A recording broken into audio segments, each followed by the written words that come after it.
AITA for defending my husband after my ex-husband abandoned our children? I, 38F, have a 9-year-old son, Max, and a 6-year-old daughter, Olivia, with my ex-husband, Dan, 35M. Max is severely acoustic and requires a lot of care. I remarried 3 years ago, and my husband, Luke, is incredible. Dan has the kids for 6 hours every week. This week, it was on Tuesday, and as I was away for a funeral, Dan took the day off work to be with them in the morning and evening. He and his girlfriend, Sophie, picked them up as planned at 11 a.m. My husband took this time to play a round of golf with my brother. They finished the game at 4 p.m., and the golf course is 30 minutes from our house.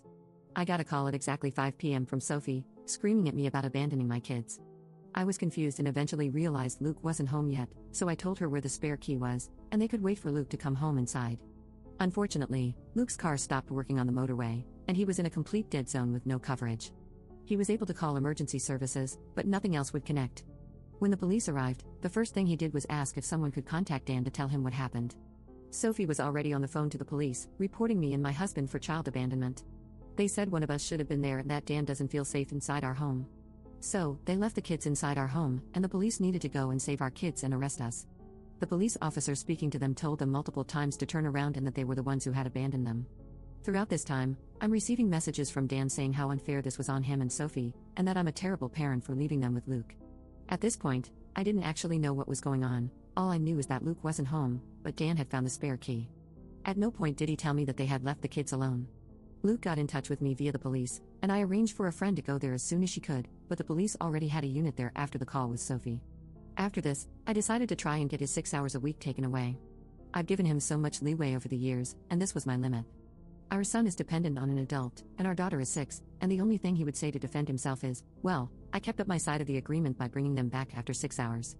This has caused a completely baffling situation, to the point where Sophie sent me messages that the police are now investigating. Dan hinted that he is going to try and get the kids taken into child services because of my husband abandoning them. I had multiple people ask me why I'm staying with someone who abandoned my children. His parents have threatened to try and gain custody of the children, saying the children need a stable family unit and calling my husband abusive. So then I put the whole story, with evidence, on my private Facebook page, and people quickly understood. But now I'm being branded a drama queen for publicly blasting the father of my children, putting my husband above my kids. I don't understand how. He's more of a father to them than Dan is. I feel like I've taken crazy pills. Update 1. For some context before the update, my brother, Pete, was friends with my ex-husband before we ever got together. He also never really got involved in our relationship, or separation. He's never really been involved in my life beyond being a good uncle. He's a nice guy, but we have never been that close. He's always been closer to my ex, and now with my husband. When he found out what happened, that completely changed and he put himself right in the middle of it all. My brother was always passive in his friendship with Dan. I always suspected he was scared of him. But not anymore. He called Dan and told him to meet him at Dan's parents, who he knows quite well. Dan was advised that bringing Sophie to this meeting wouldn't end well for him.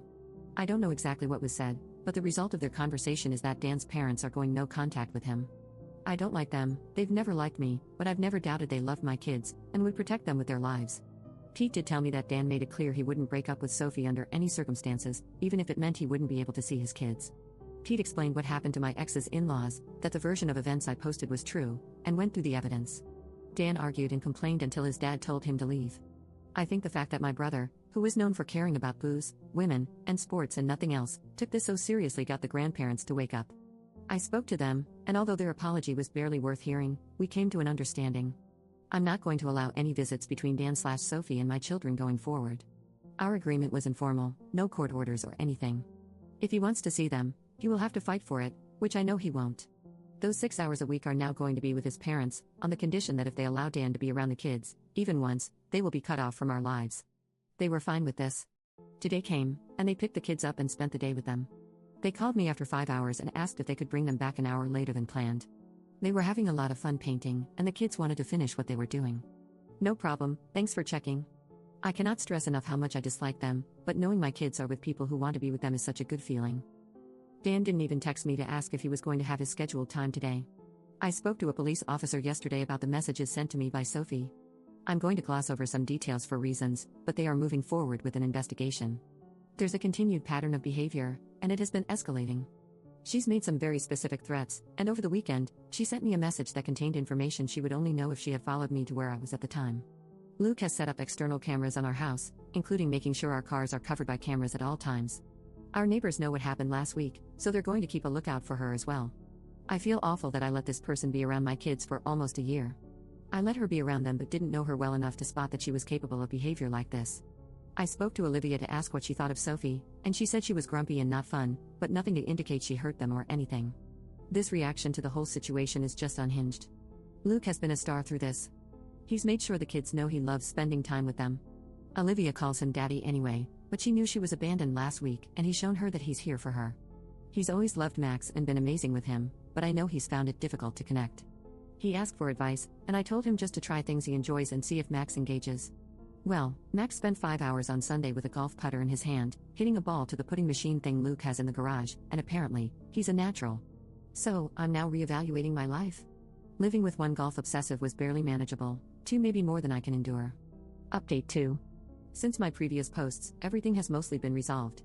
I didn't go into detail at the time, but a lot of what Sophie was sending me was accusing me of infidelity, and she had told a lot of people that I was someone who slept with other women's men. I thought she was accusing me of cheating on my ex with my now husband, but we will come back to this in a bit. She directed people to message me from public posts on her Facebook, and one person turned up at my door to shout abuse at me. Between this and other stuff she did, I reported her to the police, and they opened a case of harassment. I spoke to an officer who took all the evidence I had, and a week later she was arrested and interviewed. Her phone and computer were seized, and she was released with bail conditions not to contact me directly or indirectly. I was told there was enough evidence to support a prosecution, but at that stage, I just wanted to move on and be done with it. Dragging it through court for God knows how long seemed such a daunting and horrible future, so the police didn't move forward with prosecution and filed it with no further action, meaning the bail conditions would no longer apply the moment it was filed. I was told this would happen after a review from somebody who wasn't the officer dealing with it, which would be between 1 to 7 days, and I would be told when that was completed. This was communicated to her, and being the bright spark that she is, she immediately messaged my brother something along the lines of his sister being a female dog and a waste of police time. The bail conditions were still in place. He reported this to the police, not knowing I wasn't going forward with the whole case. Turns out that where I live, the breach of bail conditions is a crime against the government, not the person they were in place to protect. I have no knowledge of what's going on with that, but I am led to believe she is in a bit of legal trouble.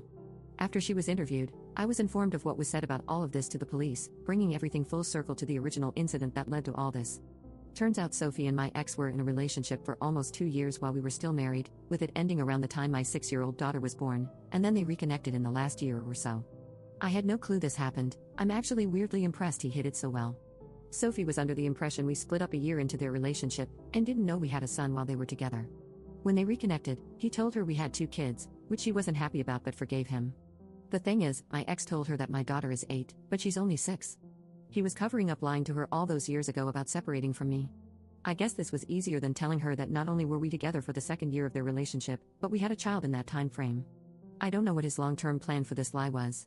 The day it all exploded, Olivia corrected her about her age, and she realized that I was still having intimacy with Dan while they were together all those years ago. She thinks the moment he told her we had split up, she went from being the side piece to the legitimate partner. I'll go to my grave not understanding that logic.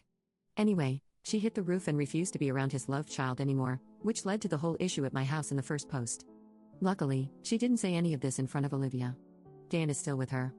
They can have each other. He's made it clear he has no interest in seeing either his legitimate child or his love child, which is fine. His parents have been incredible this entire time, helping with childcare to the point I have been able to pick up more hours at work. We've gotten along much better since they've accepted that maybe all the bad things they heard about me weren't true. Still some bad relations there, but it's a much improved relationship, which is great for the kids because they love spending time with them both.